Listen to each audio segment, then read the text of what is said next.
Bună dragi urmăritori! Bun venit pe canalul nostru!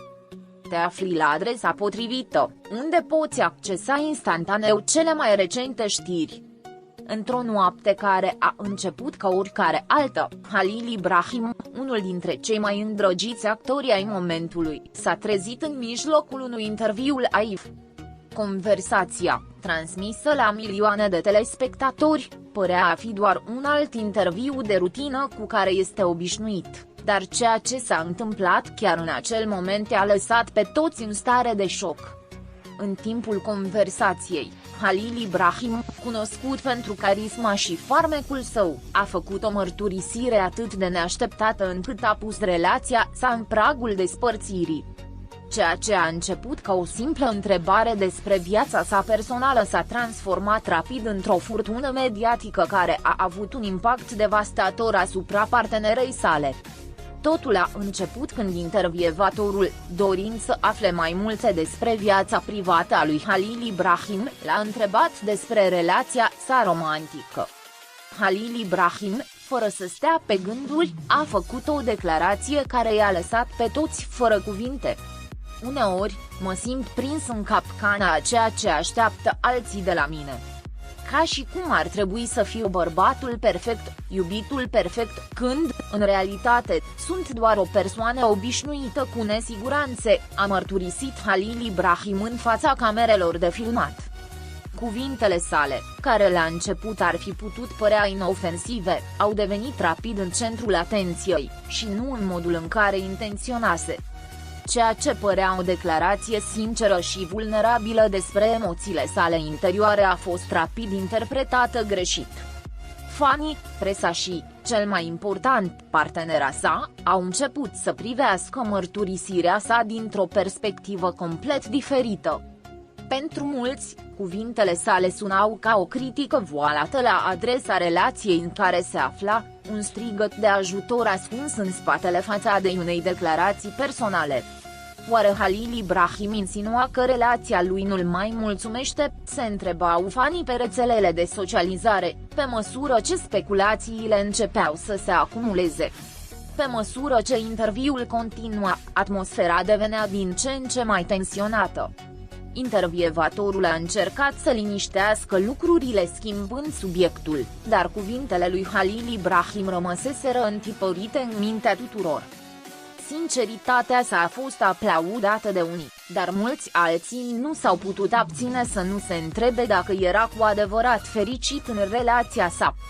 Cea mai persistentă întrebare care a început să bântuie mințile tuturor a fost: era Halil Ibrahim pe cale să facă un pas spre o despărțire?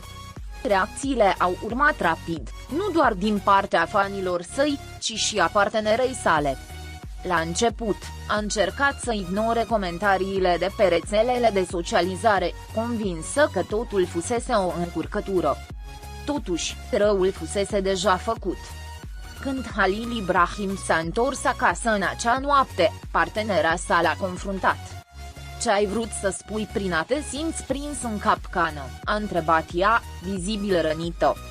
Halil Ibrahim a încercat să explice că vorbea doar despre nesiguranțele sale și despre cum presiunea faimei îl făcea uneori să simtă că nu poate fi el însuși, dar cuvintele deja se înscriau în minte.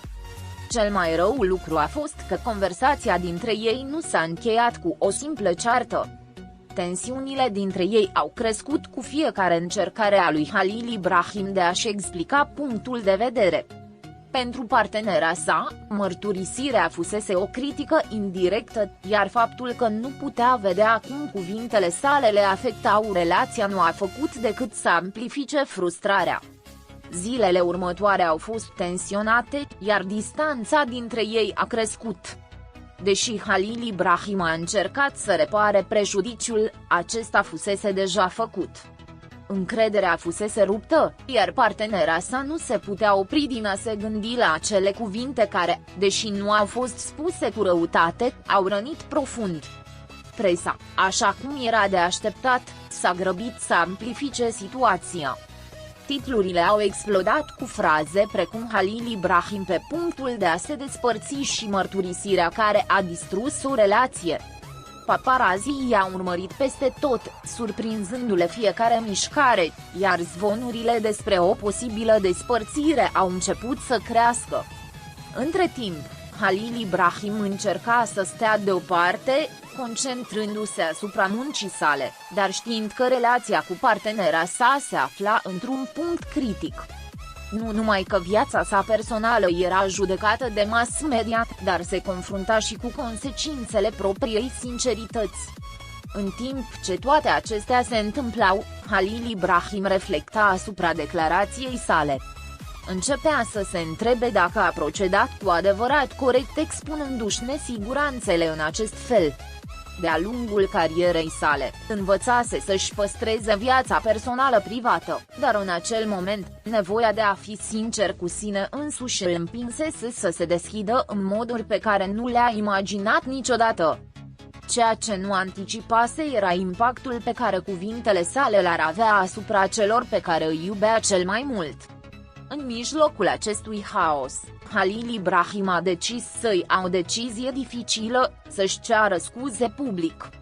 Știa că cuvintele sale provocaseră durere și, deși intenția sa nu fusese să rănească pe nimeni, a recunoscut că sinceritatea sa fusese interpretată greșit.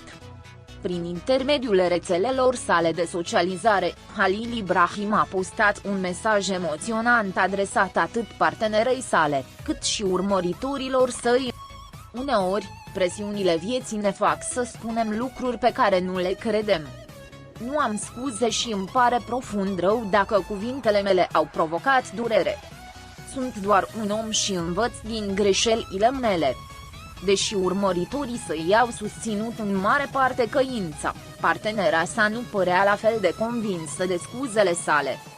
Zilele au trecut și, deși Halil Ibrahim a făcut tot posibilul să repare greșeala, relația a continuat să se clatine.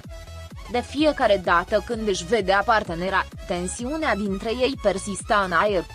Relația cândva solidă a început să se prăbușească sub greutatea cuvintelor sale. Deși amândoi au încercat să comunice și să caute o soluție, rana creată de mărturisire a rămas adâncă.